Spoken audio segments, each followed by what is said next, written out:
आज जावली तालुक्यात झालेल्या ज्या घडामोडी असतील, मग ते सहकाराचं राजकारण जे 99 पासून मुंबई स्थित गुंड हितं आणायचे आणि दादागिरी करायची आणि आमच्या जावलीतल्या गोरगरीब जनतेला भीती दाखवायचं आणि भीतीच्या दडपशाहीखाली हे राजकारण करायचं आणि विजय मिळवायचा, हाच प्रकार काहीसा आत्ता चालू झालेला. हे काल परवा आलेला अंकुश कदम त्यानं 4 दिवस मुंबईतून इथं येतो आणि आमचे नेते श्रीमंत छत्रपती शिवेंद्रसिंहराजे यांच्यावर बोलतो. अरे हा केवळ सूर्यावर थुंकण्याचा प्रकार आहे. बाबाराजांच्यावर बोलण्यावर तुला प्रसिद्धी मिळत असेल तर त्यांचे उत्तर नाही, त्याचं उत्तर द्यायला आम्ही समर्थ आहोत. बाबाराजे ज्यावेळी मैदानात आले त्याची पार्श्वभूमी जर पाहिली तर ती पार्श्वभूमी अशी आहे की इंदवलीमध्ये जे असतील ते उमेदवार त्यांना येऊन आमच्या उमेदवारांना येऊन धमकावण्याचा प्रकार ज्या दिवशी झाला त्या दिवशी बाबाराजेंनी आमच्या कार्यकर्त्यांसाठी त्या दिवसापासून स्वतः ग्राउंडवर आले आणि हा छत्रपतींचा वारसा आहे, तो ते जपत आहेत. माझ्या सामान्य कार्यकर्त्यावर ज्यावेळी कुठली वेळ येईल त्यावेळी ते मागे पुढे पाहायला कधी कमी पडत नाहीत. आज काल आलेला हा अंकुश कदम, त्याला जावलीचा इतिहास भूगोल माहीत नाही, त्याला इथली जाणीव नाही, त्याने आम्हाला शिकवायचं. त्याने आमच्या इथलं कुठलं गाव कुठं सुरू होतं कुठं संपतं ह्याचा एकदा अभ्यास करावा आणि आम्हाला सांगावं. आमच्या नेत्यांच्यावर छत्रपतीवर बोलण्याची काही गरज नाही.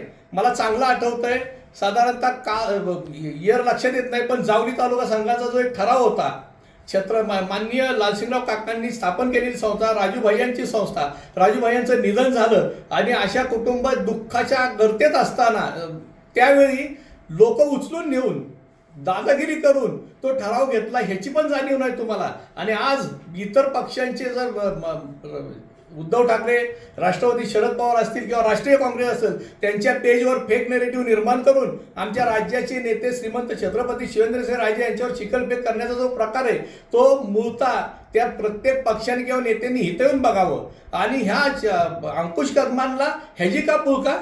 अंकुश कदम आमच्या मित्र पक्षाचा असताना तुम्ही आज तिकडं त्यांचं गुणगान गाताय, त्यांच्याबरोबर जाताय. हा तुमचा कुठला हे कुठलं नेतृत्व करताय तुम्ही आणि काय साध्य केलं? मला जाहीर मी आज आवाहन करतोय अंकुश कदमला की जावलीमध्ये आल्यानंतर तू आमच्या जावलीसाठी किंवा आमच्या तालुक्यासाठी कुठलं एक सामाजिक कार्य केलंय किंवा कुठली गोष्ट काय तालुक्यासाठी केलंय तेवढं द्यावं. आम्हाला जाहीर आम्ही आजपासून आव्हान की तुम्ही पत्रकार परिषद घेऊन तुम्ही जाहीर करा की जावलीसाठी तुम्ही काय दिलंय. आमच्या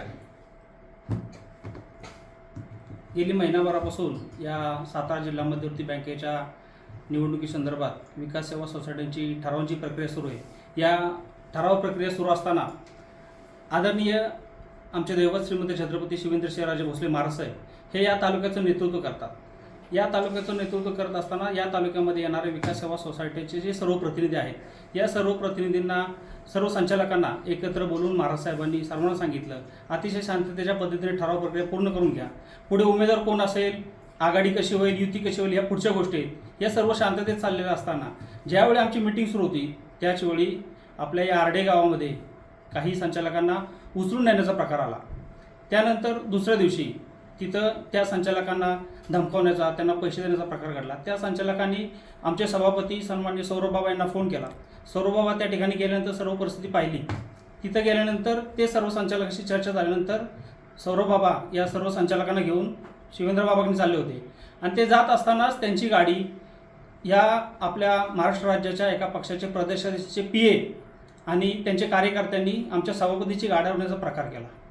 हुकुमशाही, दंडीशाही किंवा दादागिरी पहिली सुरू कोणी केली तर या मंडळींनी केली. हे झाल्यानंतर आमचा वरुशीमध्ये ठराव होता. वरुशीच्या ठरावाला आमच्यावर असणारे सर्व संचालक त्या ठिकाणी चालले होते.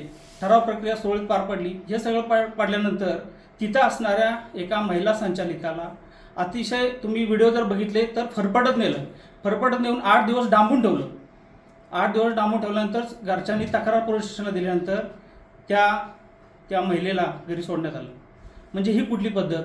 काल आदरणीय रोहित दादा, आम्ही आदर करतो दादांचा, दादा मोठं नेतृत्व आहे, परंतु त्यांनी सांगितलं की महाराज आपण ज्या घराण्याचं नेतृत्व करता त्या घराण्याला शोभेल असं आपलं वागणं असावं.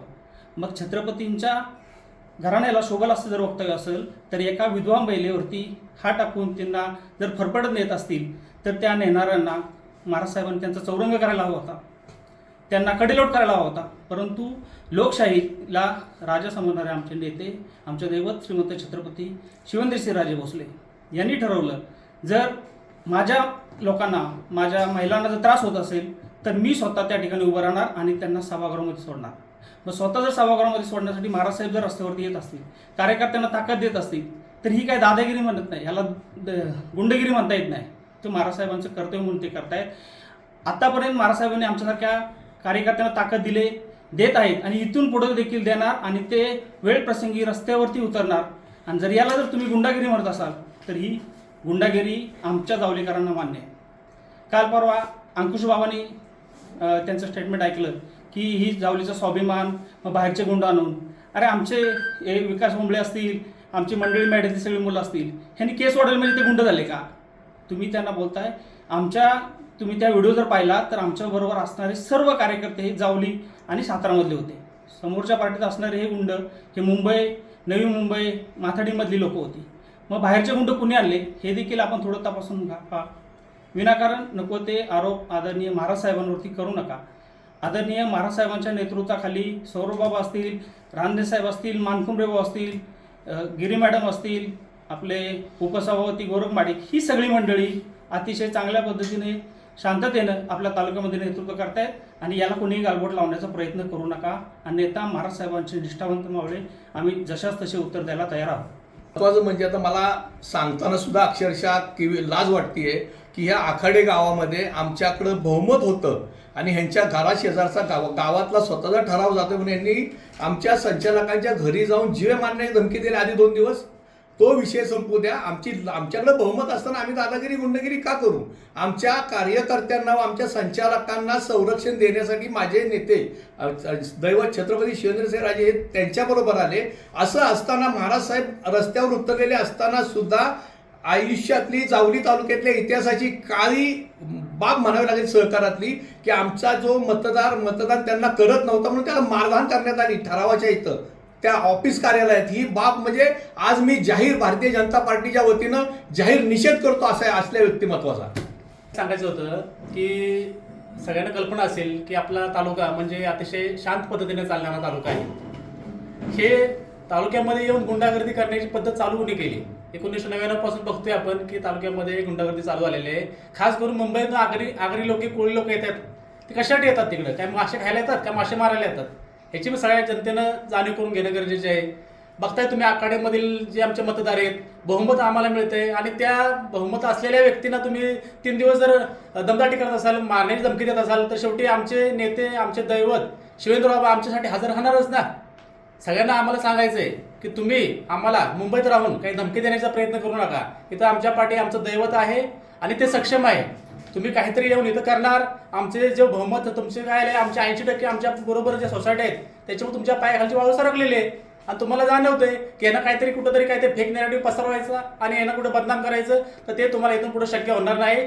सगळी स्थानिक जनता हे आमच्यासोबत आहे. तुम्ही काही आमच्या विरुद्ध, आमच्या नेत्यांच्या विरुद्ध काय बोलणार असाल तर ते जनतेला मान्य होणार नाही. तुमच्या पद्धतीने तुम्ही करत राहा, आमच्या पद्धतीने आम्ही करत राहू आणि ही निवडणूक आम्ही लोकशाही पद्धतीने चाललेलो आहोत. लोकशाही पद्धतीने निवडणूक सामोरं जातोय आणि निवडणूक जिंकणारच आहोत आम्ही.